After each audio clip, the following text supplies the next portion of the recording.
Hey folks, thanks for joining.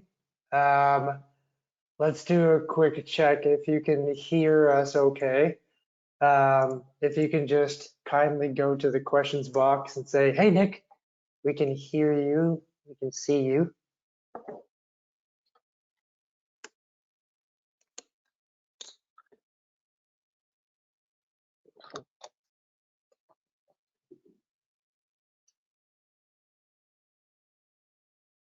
Checking one more time, just making sure.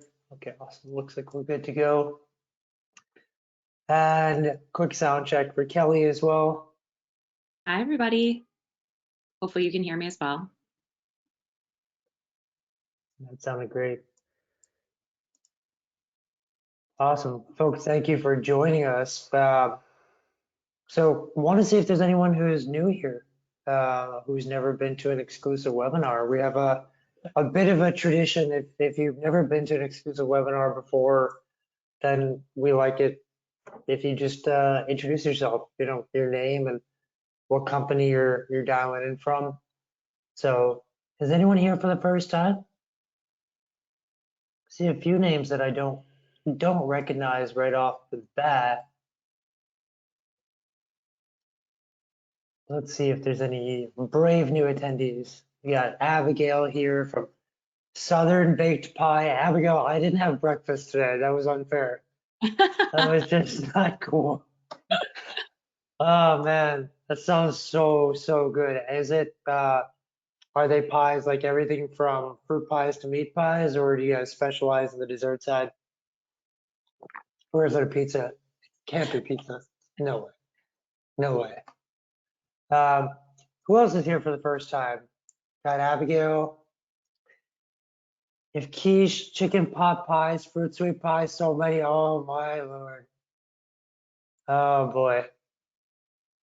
There's a new pie place that opened up here in LA that I've been dying to go to, but every time I go there, they're like sold out. There's like one pie left. Never the one I want. Um, Hi folks, by the way, for those of you who regularly join our webinars, you know we get started at 2:02. Our attendee list just doubled in the last like 15 seconds. So who else is here? Um, Ashok Sanadira. Ashok, that is my middle name and my father's first name. From Raz Getaway from Toronto. I'm from Rochester, so I've spent a lot of time in Gerrard Street in T Dot. Uh, very nice to meet you.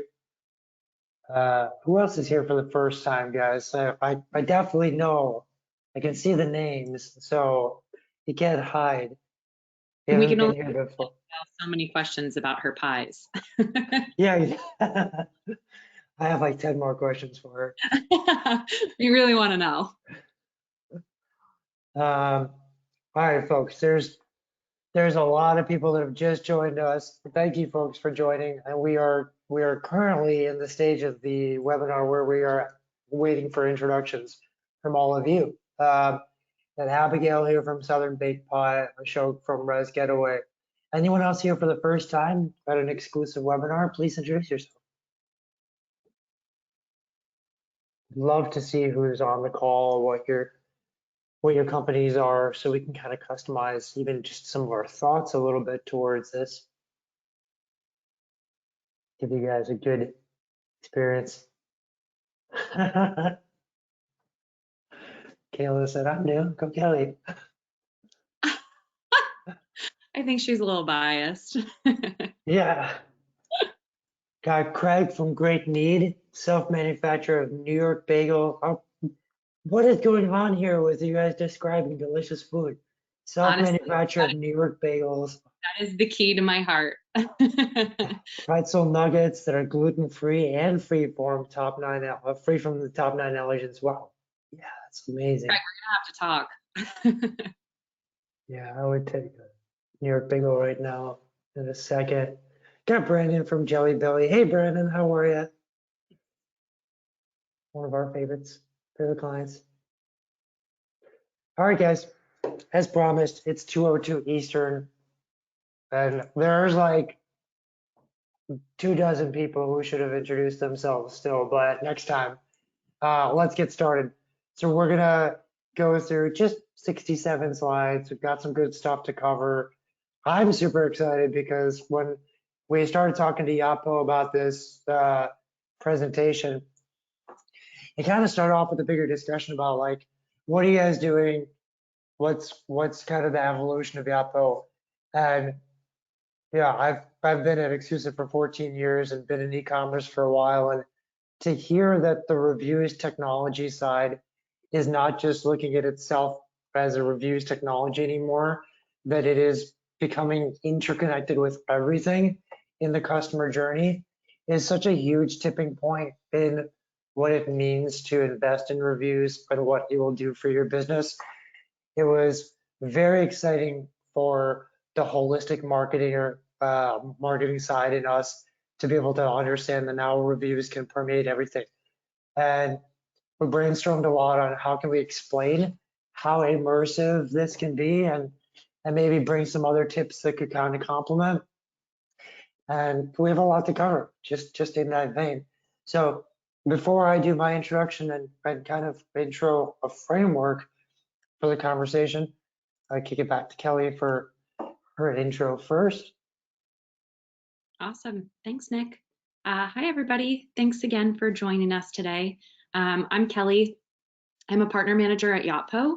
I have been with Yotpo for about 3 years. I am the partner manager for Exclusive Concepts. So I work closely with a lot of our shared clients. And my background is actually in client success. So prior to partnerships, I was on the client facing side. And so while I do come to the table as a partner manager now, I do have a lot of experience kind of hearing what clients or brands are trying to build, maybe some concerns that they have. And that's from clients that are starting from the very beginning with Yotpo all the way through, many, many years with our platform. I am in New York City, so give me a wave if anybody else is up here. I know we were talking about some bagels and some pretzels, so and I'm just super excited to be here. And so we'll talk just a little bit about Yotpo and what we are and what we do. So for anyone who hasn't heard of Yotpo before, we are an e-commerce marketing platform. That's what we're calling ourselves. And many of you may know us as a ratings and reviews platform. But really, that was just the beginning, sort of the initial, the vision that our co-founders had was always much, much bigger than just that starting point. We've been around for just about 11 years. We were founded in Tel Aviv. We now have offices. We're a global company. Our two largest are in Manhattan and Tel Aviv, but recently have opened offices in the Philippines, in Australia, in Austin. We've got boots on the ground all over the country. And as I was saying, this idea that our co-founders had for Yotpo was always way bigger than just ratings and reviews. So in the past decade or so, we have also added a visual marketing suite, loyalty, referrals, and SMS marketing as well. So what we'll sort of get into a little bit as we move on with this presentation today is that we are trying to solve this problem of helping agencies and helping brands to create these high-performing websites where you need 15, maybe plus individual solutions to create that high-performing website. Site optimization, checkout, reviews, loyalty. And so Yotpo has the ability to solve 5 of those solutions. And you can see some of our show-off logos over on the right-hand side. But what we'll get into is this thing that separates Yotpo apart from our competition. How some other names in the space may focus on just reviews or just loyalty. This single platform approach to e-commerce marketing allows brands to leverage cross-product synergies and really create the biggest impact and the highest return on their investment. And what this means, because all of these solutions are under one roof, they all share one data layer. So each of these solutions, each of these products kind of plugs into that data layer, which creates the opportunity for some really incredible synergies. That we'll talk a little bit more about later in the presentation. But I think it's a really great representation of how owning this data shared across all products allows for predictive analysis, segmentation, and leveraging all of these data points to help achieve that high-performing website. And I think we've got one more slide before I hand things over to Nick.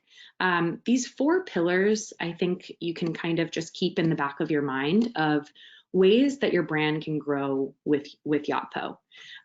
Starting from acquisition, our integration with Google and with Instagram, getting people to be aware of your brand, creating engagement and reaching out with super personalized messaging, whether it be via SMS or via email, maximizing conversions, so helping you collect all of this amazing content, but putting it in places along the buyer journey that really are going to yield the highest conversions.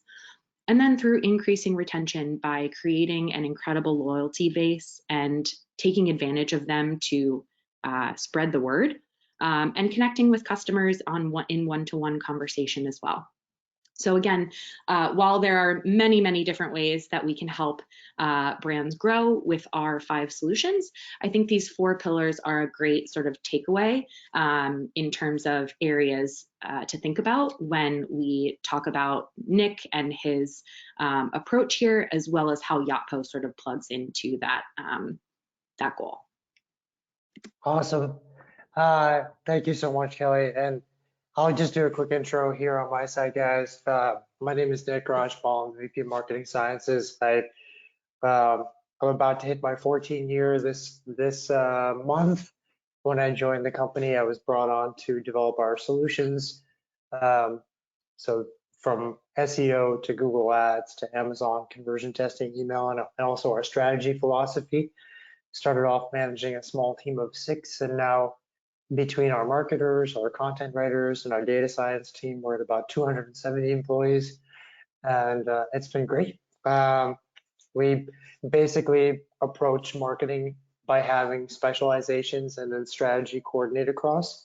So our specializations, those departments include, again, SEO, Google Ads, Google Shopping, Amazon conversion consulting and testing, email and SMS, as well as social.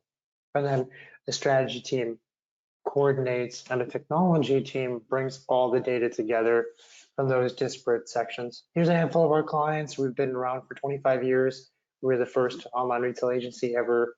And right now we're the largest ad spend managers on the East Coast in Google Ads, which is always exciting.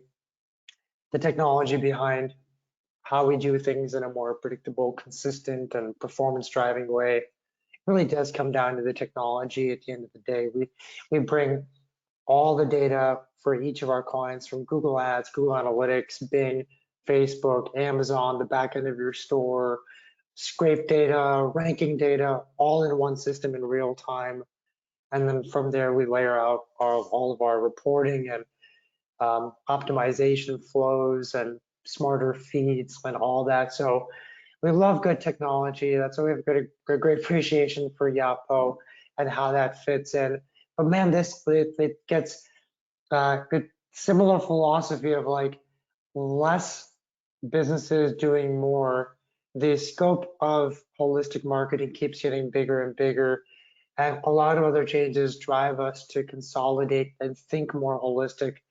And we wanted to kind of muse on that for a moment. So specifically how the bubble of focus for marketing has really creeped outside of just like Google Shopping or remarketing to get the first sale, that there's some other great force that needs to be harnessed in the form of advocacy and awareness. We want to make a little bit of a case for it. There's not just because the technology is there now, like Yotpo has made so many changes, but there's something else in the ecosystem, whether from the buyer side as well as policy, that is driving us to a conclusion that now is the time for us to invest in advocacy and awareness. Part of it is this like third party data being under fire from the GDPR side that we saw in Europe to CCPA in California, people believing that in general, privacy is kind of their main concern on the internet. If all these changes that have happened that have kind of forced us to say, well, marketers must now live within the first party data realm. So not only do you want to do more with your past customers and have the technology to do more, to get them to buy more, but because they are now your strongest asset, your advocates, you need to figure out how to activate them and how to turn them into awareness drivers. There's also just a big upside we're waiting for here. We know that web sales grew a lot during COVID. It was an interesting silver lining in the first 2 months of COVID. Ecom grew as much as it had in the last 10 years. So ridiculous growth. But because of adoption trends and because people have changed the way they buy, how they look at brands, what's expected is that after COVID is completely done, the growth will be even higher online than what it was during the pandemic. It's changed everyone, which is exciting because not only do we get no COVID anymore, we're actually going to win biggest as people who are in the e-com world. The e-commerce is no longer what it was. Before the pandemic, e-commerce was, let me go find the cheapest thing online. And that's it. That was like the phrase, that was the concept. It's not why people shop online anymore. They now know that online brands are probably going to be better quality, more liked by their customers than the stuff that they see in brick and mortar. They're not just there for lowest price, they just want the best brand for them. That's changed. We can see how it changes right here. When the pandemic hit, people said, I have no control over the world, but I can at least control what I buy. I like my brands. If I can't go to my store, I'm going to buy my brands online. But as people started to engage with YouTube and Facebook and reading reviews from people they trust and people they don't even know, they started to entertain new brands to the point where now people are buying new brands online more than they are their kind of like safe zone. So if now is not the right time for you to get new awareness with people, then when is? Or to get your past customers to speak on your behalf so that those new customers can say, oh, I'm not the guinea pig. Everyone loves these guys. I'm going to buy from them. But it's hard to incorporate so much more marketing and so many more goals into what you're already doing. Like marketing is already overwhelming. So how can you kind of like bring this all together? Well, it's about time that people shift their framework. We are encouraging all of e-commerce to shift their framework. This is, I think, the 7th webinar in a row where we are making a case around shifting this framework. Mainly because the framework everyone's using is from the 1800s. E. St. Elmo Lewis came up with the first marketing funnel, basically saying something along the lines of, you market towards one individual's customer journey. They'll find out about you, they'll get interest, they'll have desire, and they'll take action. So that's marketing. Right, yeah, that's marketing. That's great. That was good enough for 125 years. In the e-com era, mostly, the way we saw things was like, no, the clean 5 stages are awareness, interest, desire, action, advocacy, or awareness, consideration, conversion, loyalty, advocacy. Either way, it's always 5 steps. Starts with awareness, ends in advocacy, and yet everyone only focuses on the 3 steps in the middle. Showing up in search, closing the deal, getting a repeat sale. Either way, this is not how businesses grow. You can't grow your business one customer at a time. Luckily, in the world of frameworks, we were introduced to this idea of flywheels in the last seven odd years, where this argument's been made that if you can find the centrifugal force of your business, something that is virtuous, where like as activity grows through these phases, they get stronger and stronger. If you can figure that out, then you invest in that and your business gets stronger and faster, and everyone wants to catch up, but they can't figure out how. Like that is the type of framework that we want these days. So we're ready to introduce it. Before we do, just like when Einstein shared his ideas, he had some axioms and said, I want to share some big ideas, but there's some laws of nature I can't break. So what are the laws of nature? One, that there's a lot of different activities happening in your brand ecosystem, and marketing can isolate and impact each of those activities. The second is that while all these activities create a cycle, any phase of that cycle can generate momentum. So for example, if you do no marketing, but 100 reviews come out about your brand, it will start an entire cycle that leads to more sales. Every activity has to be distinct to the point where you can say, I could even measure this differently. It's not just ROAS, return on ad spend. It's not just ROI, return on investment. Something specific about each activity. And then keeping in mind that when activity happens in one phase, it just automatically tips into the next phase, the next phase, the next phase. So again, the framework is not about a customer journey. It is about the activity in your business that leads to growth. On the 5 activities that are happening at all times, 1, people are finding out about you. That's awareness. People are finding you on the shelf when they search for your category. They go to Google Shopping, they type in your category, you show up, that's consideration. High intent, ready to buy, you popped up, they learned about it. Whatever happens from the first interaction to the first purchase, all that activity, all the people in that activity phase, they're in a conversion phase. That's conversion activity. That's coordination of a lot of different things. Email, SMS, social, Google Ads, with the reviews just shooting through all of them. There's loyalty activity, past customers buying again. And then there's past customers or people who aspire to be customers speaking about you. Sometimes it's very positive, sometimes it's somewhat more neutral, sometimes it's negative, but it's still people talking about you. And when it's good, it gets more awareness and it starts to create this wonderful virtuous cycle that gets stronger and stronger. And the more phases you are invested in from a marketing standpoint, the faster you're growing, the more stable you are, the harder it is to destabilize you. Our presentation from this point on is going to be focused on the virtuous activity cycle.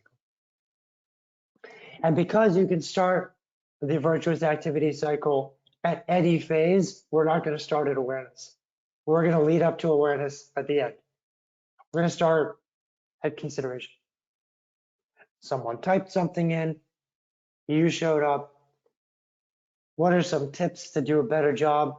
And how does reviews play a central role there? So with that, I segue. Awesome. Thanks so much, Nick. So I apologize. There's quite a few things I want to talk about regarding Google, and a lot of it has to do with the leading up to this slide that Nick just presented. Google everybody knows it. So let's talk about it. Yotpo is a trusted Google partner, and ultimately we're going to help you stand out in search. I think not many people realize this, but you cannot have any sort of star ratings on Google unless you are partnered with a third-party vendor. Like even Google alone will not power these. So Yotpo is one of 20 third-party vendors where all of this incredible content that we're collecting, reviews, videos, photos, these are all powering star ratings on Google. So when search engines return thousands and thousands of results, brands need a way to stand out. So the more content everybody knows, the stronger your SEO. So we're going to talk a little bit about SEO and a little bit about SEM as quickly as I possibly can. We've done studies over time about the impact more reviews has on SEO. It's all up and to the right. And I think my camera might be opposite, but you know what I mean. So huge positive impact on SEO, but it also has an impact on SEM. So on the organic side with Yotpo, we have two things. We have rich snippets and we have an SEO page. So rich snippets are these small blocks of text you can kind of see in this little in the slide, small blocks of text beneath search results that are showcasing things like star ratings, number of reviews, stock status, and price. Those are organic. It's a markup within Google that we have pre-marked up with anybody who signs up with Yotpo. And also an SEO page consolidates all reviews on one page, whereas if you visit multiple product pages, multiple products have a certain number of reviews. An SEO page aggregates all of those reviews together so that Google can crawl all of that content in one place. And I want to say like 9 times out of 10, that SEO page has the potential to be the top result after any paid ads. So really, really powerful. And then on the paid side, we have 2 others, Google seller ratings and product listing ads or Google shopping ads. Google seller ratings are on the store level. So there's a small requirement in order to get these star ratings, but the Yotpo, your CSM, our whole team will help. We're going to help you try to achieve those star ratings as quickly as possible so that you can really stand out in those search results. Also, product listing ads, Google Shopping, ingrained in my brain. Really incredible ways to showcase particular products. And that's obviously, again, on the paid side. So really, really powerful ways of collecting all of this content and displaying it not only just on your personal like D2C site, but also on all marketing channels and Google as well. So you can see a couple of those examples. And out of any of the 4 different examples that I just mentioned, you'll see on this slide anywhere from 17 to 30% increase in click-through rate, depending on the feature we're talking about, which is just like impossible to ignore.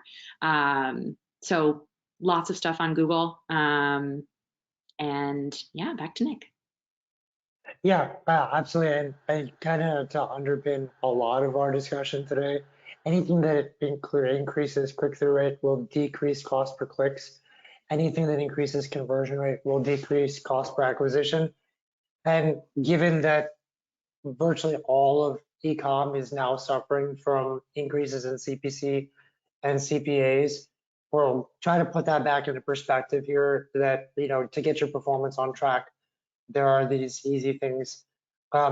Since we're talking about adding embellishments to your ads that can drive a pretty big advantage, especially against the Goliaths like Amazon, there are some other things that you can start to use as well now that are a little newer in Google. If you offer free shipping in 3 days or less, you can now have a call out in your Google ads that actually shows that, which is pretty powerful. Let's say if you had this with the great number of reviews and a high score with a free 2-day shipping, you've got the sale. Like your click is worth a lot.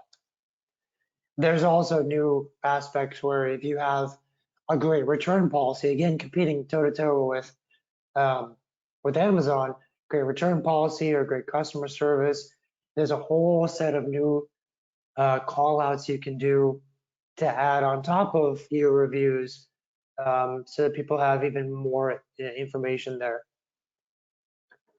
Promotions never really had enough visibility in Google till now. If you have a site-wide promotion, it pops really nice on Google Shopping. And if you have a local promotion where you can actually drive people locally to pick up, now you can even see in-store promotions, which is pretty fantastic. So nice to see Google's catching up on, like, they understand their reviews are so powerful as an additive bonus or a way to stand out in Google Shopping. They basically came to the table with all these other ones now as well. And of course, as a nation and as a world, we are more conscious about how our purchases impact the iniquities of the world. And if you do have a value that you can bring to the world, there's new tags that you can basically call that out. For example, if you're a Black-owned business, you can now say that, and consumers can make decisions to help further what they believe in. Just another note on when you have products that have great reviews, if you're putting too many products into Smart Shopping, where you have a mix of high review, low review, all in one mix, Google is not doing a great job of identifying those type of strategic details. So they could promote the wrong product because they're getting click revenue, even though you're not getting the sales, and it might be offset by some very large orders that they just don't understand are outliers. So it's a smart idea to separate the most strategically important products in campaigns that may not be Smart Shopping, maybe old school manual, and then the less strategic or testing products can go into Smart Shopping with low priority. And to the point that was made by Kelly about rich snippets and how that is coded into pages, when you hear schema.org, rich snippets, rich markup, HTML markup, those are synonyms that all mean the same thing. It's just meta tags in a page that are meant to communicate something to Google specifically. These are critical. They're really critical at this point. If you know that there's a keyword that's being typed into Google, and part of the search real estate is a product listing page, like a page saying, here's 100 products, and it's organically showing up, or you see that there are actual product pages showing up organically, this product has 100 reviews. That means Google has determined that keyword has shopping intent, and now they're trying to show shopping intent pages. And the only way to tell Google very clearly that your page is a shopping intent page is if the category level pages are marked up with HTML markup that include breadcrumbs and information about your organization, and that your product page also has those two plus item data. And most important, to get onto the page one is to separate yourself with reviews. With that, we go to a different phase, conversion, which is the point between the first interaction of someone finding out about your brand to their first purchase. Awesome. So let's talk a little, like double click on that just a little bit. So one of our, I believe our first round of funding, we created something that I think a lot of our competitors also now offer as well, but this is our in-mail form. So when we are talking about consideration and we're kind of moving through that like flywheel idea, let's talk about the ability to like leave reviews and talk about how much you love a product as simply as humanly possible. So our in-mail form, we're connecting with e-commerce platforms on the back end, let's say Shopify, BigCommerce, Magento, Salesforce, all the big players we all have cartridges for. And if we don't, we have a really robust API that will allow for that. But what this is doing is saying, okay, brand, let's send a super personalized, well-branded email direct to the consumer in a timing window that makes sense for what they purchased, and ask them right in that form what they thought of the product that they purchased. So let's say 14 days after I buy this moisturizer from Mead, I get an email to my inbox that says, please let us know what you thought. I can leave a star rating, title, content, and then also what we call custom questions, where we're asking very specific information of the customer that we can then showcase on a product page down the line. We allow, with this in-mail technology, we're helping brands collect upwards of 6 times more content than the industry average, because we try to eliminate as many barriers as humanly possible here. And you'll see on the right-hand side are our smart prompts. These are suggesting topics that are 4 times more likely to be mentioned in a review, and yielding a 10% increase in review collection as well. It prevents us from reading some of those reviews that I'm sure we've all seen that are just like, it was great, I loved it. That's not going to help me really consider that purchase. What I really want to know is, let's say that moisturizer, did it ship on time? Did you like the look and feel of it? Did it solve your skincare, your problems? So all of this, we make it very, very easy for customers to leave right in that in-mail form. And then, I'm sorry, I feel I like just wanted to mention how incredibly innovative that is. That is reading while you're typing. And if it realizes that you've mentioned something about price or shipping or quality, it just like instantly gives you feedback, so that while you have like the 30 seconds you're writing a review, you write the perfect review. Like it's real time grading your review that you're writing. It's so smart. yeah, it's also a really great way. Like I'm sure, again, everyone has similar concerns. If you get an email and it's asking you for a review, it's like, well, I mean, I love it, I'm going to keep it. So those smart prompts are going to help you figure out what you're going to write in that review. And then with all of that said, we want to help showcase as this slide says, showcase the right content at the highest intent moments. So when a shopper lands on your website, everyone's going to have different goals. And when they arrive on a product page, we're going to want to showcase the reviews that are most relevant to that particular customer at that time. Number one, because less than 5% of shoppers click to the second page of reviews. And number two, because we want to maximize these on-site conversions by allowing customers to see reviews that they want to see. Every feature that we've ever created has one goal, and it's to get that customer to make a purchase.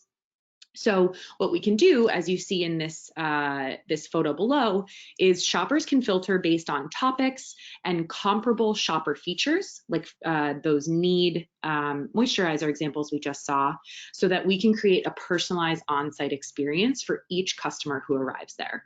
So for example, maybe I'm concerned about the scent of this face cream, and I only want to see reviews that are related to that one concern that I have that's preventing me from making that purchase. So I can drill down and see the reviews that are going to address my concern and really help encourage me towards that next step. And shoppers who interact with these smart filters, I just think it's worth noting. I see it on the slide here. Everybody hates when you read slides, but I feel like 38% conversion rate. So customers who are interacting with these filters convert at a 38% higher rate than those who don't, which is just a really, really powerful number. And it's an amazing feature that we have to offer customers. Yeah, and once again, great way to counter the trends that we're all facing. As just kind of rounding out some of the ideas here in the conversion phase,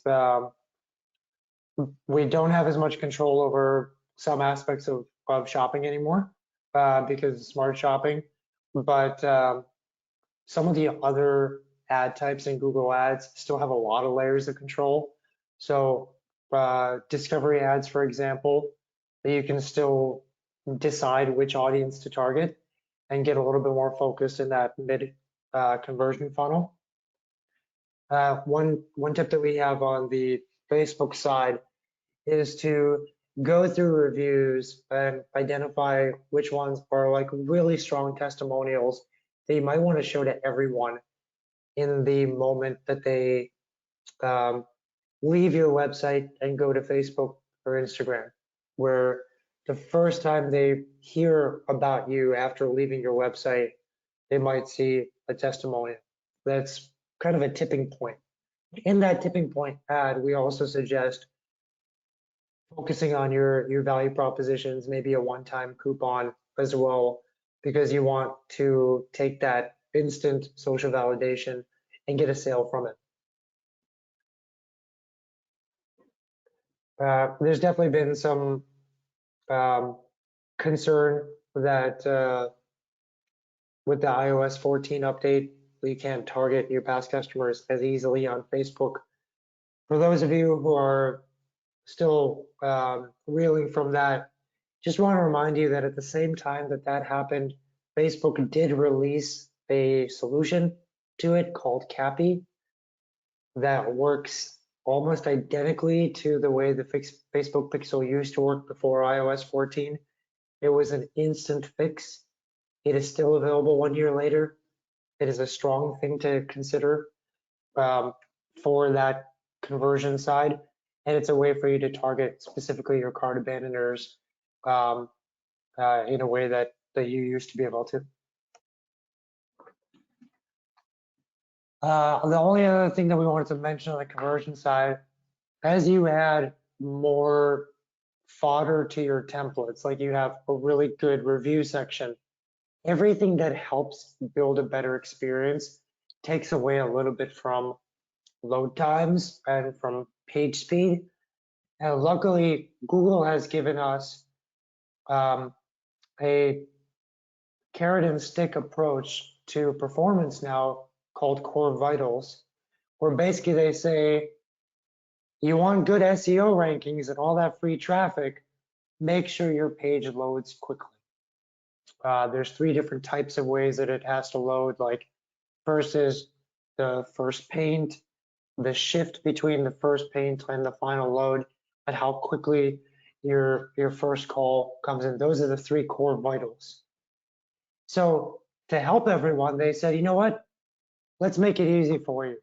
If your template includes carousels, images, infinite scroll, why don't we just give you the code? Use our code and we'll give you a perfect core vital score. That way you can introduce things like chat and reviews that enhance your page, but you're still meeting the core vital standard. So when you get the PDF, everyone's going to get a PDF copy of this presentation. Just click in there and you're going to see all the code that you should be using on your website. Now we get to loyalty, and then we'll get to advocacy and finally awareness. So loyalty, again, is taking past customers and getting them to buy from you again. Awesome. So again, as I'm sure you all know, as it becomes more expensive to buy a new customer, a lot of brands are focusing more on increasing that customer lifetime value and reducing customer acquisition cost. Way easier to get someone to purchase a second time than it is to get a new customer to purchase the first time. Something that's really unique to Yotpo is that many brands come to us and they know they need a loyalty program. They know they need to reward their loyal customer base, but they're not quite sure what that loyalty program is going to look like. The key takeaways here, I think, is that we have a limitless number of approaches that a brand can take for loyalty, whether that's something like a membership where you pay for a year of a list of benefits that customers who are not part of the loyalty program won't get. Something like a more transactional approach where you earn points for the amount of dollars that you've spent, or something where maybe we have some luxury brands that are averse to discounts and they want to create way more of like an exclusivity play. All of these can be created with Yotpo loyalty. All of them can be created on our back end, super well branded, easy to change if certain pieces of the program aren't working as we had intended, and a ton of different features that I think are, if anyone's interested in learning a little bit more, there's so much with loyalty that's involved, so let us know. But one thing I think we're going to get into these synergies a little bit in the next couple of slides. Sorry, I just want to make sure this, great. So we've created a loyalty program, that's all well and good. How are we going to increase this product adoption?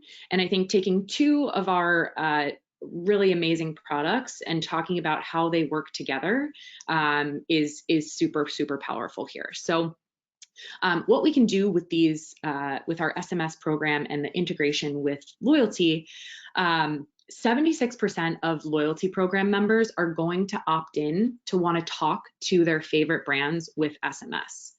That's why these programs are so powerful, is because people actually want to talk to these brands that they've become loyal to.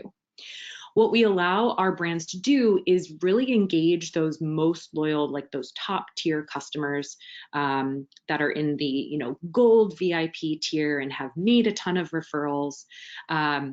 We can segment these customers based on what loyalty tier they're on. Let's say we want to send a VIP tier update that we could only get because we have, let's say, information about how many referrals they've made or whether or not they're opted into SMS. We can reward customers on their birthday with special offers.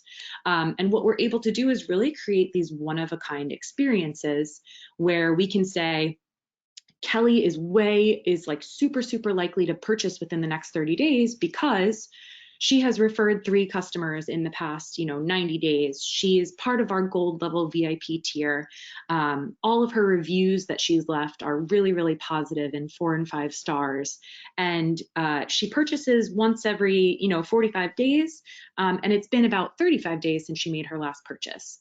So all of these pieces of information, because of those synergies between all of our products, we're able to send these messages to customers that are not super vague and could go to your entire Klaviyo, for example, list of subscribers, but we can really, really hyper focus these so that they're very specific to that particular customer at that particular time.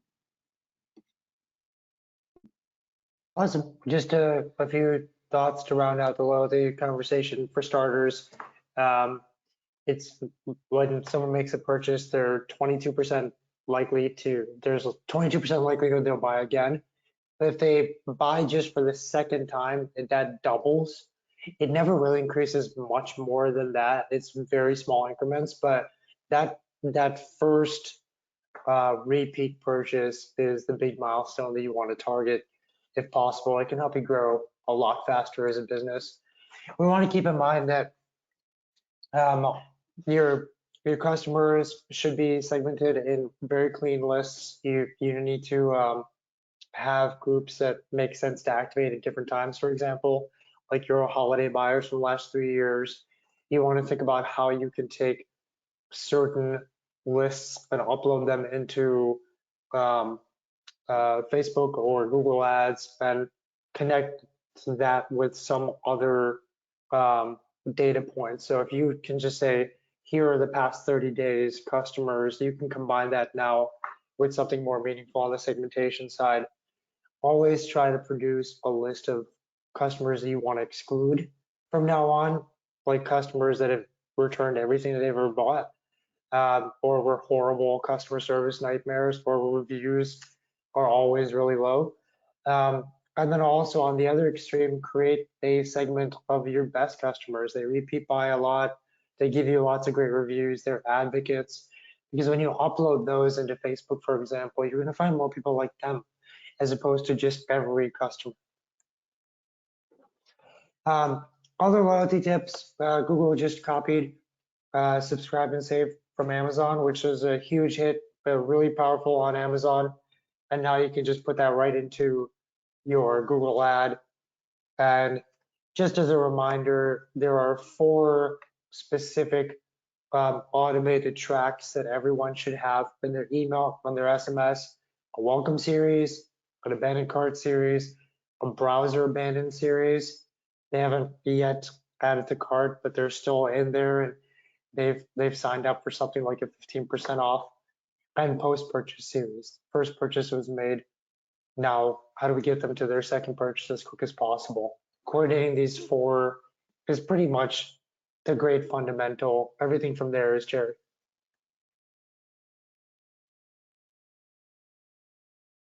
Now we talk about advocacy. So pretty much the core of reviews, getting your past customers to go out there and essentially help you attract more customers through what they say. Sorry, I forgot I was muted because there was an ambulance passing. New York City. Kind of taking the last piece of loyalty and bringing it into reviews is another really incredible synergy between these two, is rewarding customers with loyalty points by submitting a review.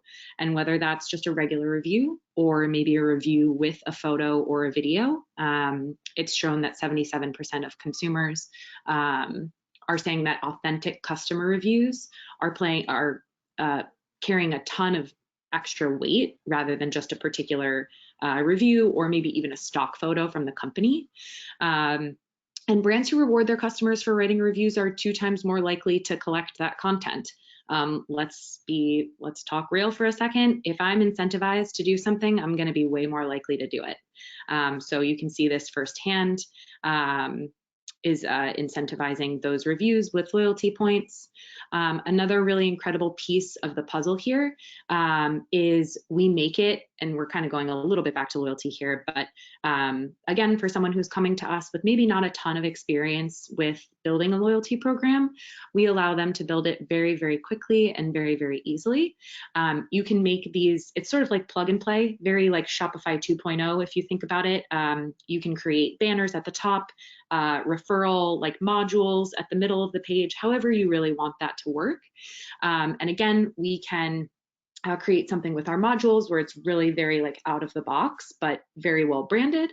And then if someone is on a more customized or like homegrown solution, we can utilize that robust API there. Reviews in SMS, again, I feel like it's self-explanatory, but the like idea behind it is really important. These SMS review requests are probably the biggest synergy between the 2 product lines. We can take advantage of how insanely high the engagement with SMS is. So while we still are the industry leader in reviews, helping those customers, as we said, collect about 6 times more content than the industry average, SMS is just, it has surpassed email, and it's not because it's it's not because our review solution is not doing an amazing job, but because we all have our phones right here. The ability for someone to open an SMS review request is 66% higher. So 66% higher conversion rate compared to email. And one of the features we're about to launch, if it's not already launched, is let's say we send the email first, and if a customer hasn't opened that email within a day or 2, we can go ahead and send that SMS if they're opted in there. So super, super powerful channel there. And this really just kind of like hones in. I think the first time I saw a lot of these percentages, I was like, oh my gosh, consumers check their phones 150 times a day. I wish that wasn't true, but it probably is. It's becoming nearly impossible to ignore a text message, whether it's someone you know or someone you don't know. But a 98% average SMS open rate, 90% of those are read within 3 minutes. And again, this 25 times ROI is actually a very conservative ROI number. some of the case studies that we have, which are all available on our website, I mean, upwards of 150 times, just because SMS has really, really, really come to the market and been such a successful revenue channel for so many brands of all shapes and sizes.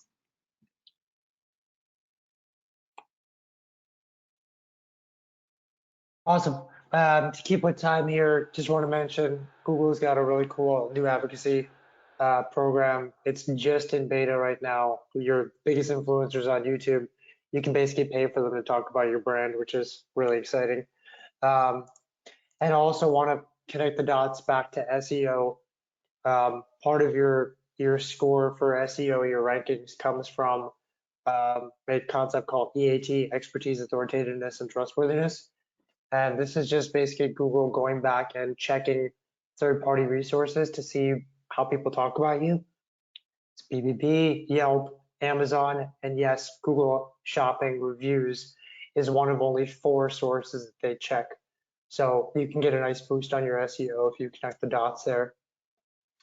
And just a reminder, always harvest your user-generated content, that advocacy that exists, so you can push it back out for more awareness, which brings us to the final section, which is the chain event from advocacy being pushed into awareness. So now your best advocates get you cold audiences warmed up quickly. I don't think there could have been a possible better segue into this slide and what I have to say about it. But again, the way to reach new and like-minded shoppers through your best customers is going to yield other happy customers. Happy customers refer happy customers. And so you can segment your reviews by those who have left 4- and 5-star reviews in the past, and really incentivize this brand advocacy from top loyalists, and reward those customers for referring new customers. So we can take the this piece of information and say, okay, anyone who has left a 4- and 5-star review in the past and is part of our loyalty program, we can request those referrals specifically from those reviewers. And worth noting, really incredible fraud prevention included in these referrals. We're, as everything becomes mobile first, I think we make it as easy as possible to share those referral links, whether it's Facebook Messenger, SMS, just a share link, or an email. But really, really incredible fraud prevention from IP address, email, anything you can think of. It's very difficult to fraud our fraud prevention. And then also, one last thing that is incredibly important when someone is talking about investing in something like Yotpo, whether it's one of our solutions or all 5, for each of your product lines, we will equip you with a performance dashboard so that you can see whether it's the total number of reviews you've collected from reviews, the number of loyalty signups and how many referrals you've gotten from it, the number of dollars that you want to invest in SMS, because we're only it's pay per as you go. So you'll only put in what you want to spend if you're trying it out as a new channel, for example, and really just allows you to measure how this user-generated content is impacting your bottom line. Awesome. Some final thoughts. If you were using Facebook and you pulled back because of iOS 14, you can actually copy and paste all your Facebook ads or drag them into Google Discovery. It's like a duplicate of Facebook ads, spec by spec, and people don't use it often enough. It reaches 3 billion consumers. It is phenomenal. Returns are awesome.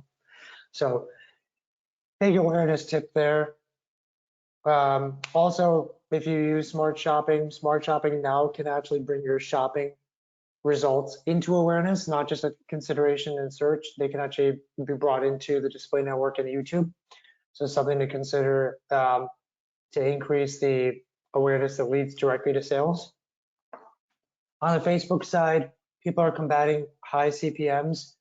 A big part of the reason that their CPMs are going up is they're using too many specifics. It's good to keep a very broad audience and only layer in custom intent like product interests, or a little more specific here. but not by demographics, age, gender, things like that. Those are driving up CPMs. Keep it broad, only custom intent. Your CPMs will thank you. Just want to offer two things before we go into any questions. One, we offer a growth plan for anyone who's considering like they need an agency that can figure out how to grow their business faster. Um, we go through this whole process at no cost where we first identify why we believe in your business. But then we go through and find out all of your competitors and what they're doing on the SEO, PPC, investment side and their X factors. So you can kind of get the lay of the land there. We identify where you are kind of overstressed and where you have room to grow in the virtuous activity cycle. We identify where you have search gaps on organic and paid, including on Amazon. We define a consumer behavioral strategy that's going to get people to respond at a higher conversion rate. We scrape all the Facebook and email strategies of all your competitors to find out what the sweet spot would be for you to get an advantage against them. And then we put together a full proposal on, well, if this is what you want to do, this is how we do it. And again, we offer this at no cost. Just want to do a quick poll to see if anyone is interested in receiving this free plan. And hang back with us for a second. We're going to see if anyone is interested in using Yotpo and getting an outreach. Folks, for time's sake, I'm going to close this out fairly quickly. So I'm going to keep this running for another 5, 4, 3, 2, 1. Thank you, folks, for your responses. And finally, who is interested in using Yotpo for their website? Yotpo can reach out directly. If you're a yes, please, let's make that clear. And if you just need more info, Kelly and her team can reach out. If you're a no, please do just say no. It'd be helpful for us. We would love to talk. And we're going to close this out in 3, 2, 1. Thank you, folks, for filling that out. And we know that we are up against the hour. Happy to answer any questions that are in here. Kelly,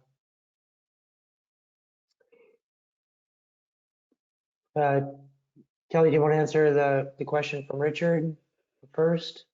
Sorry, second. You mentioned a 77% rate for incentivized reviews. Can you please restate that? Yes. So 77. I'm sorry, I don't have that slide up, but incentivized reviews. Is that what we're saying? I'm Yep. sorry, I don't have a question. Oh, you mentioned a 77% rate for incentivized reviews. Oh, Can you yeah. restate that? So this is pulled from our like ecosystem of customers. This loyalty program members opting in to communicate. I'm sorry, there's so many percentages that I go I think so. It's a 77% rate for incentivized reviews. Oh, here it is.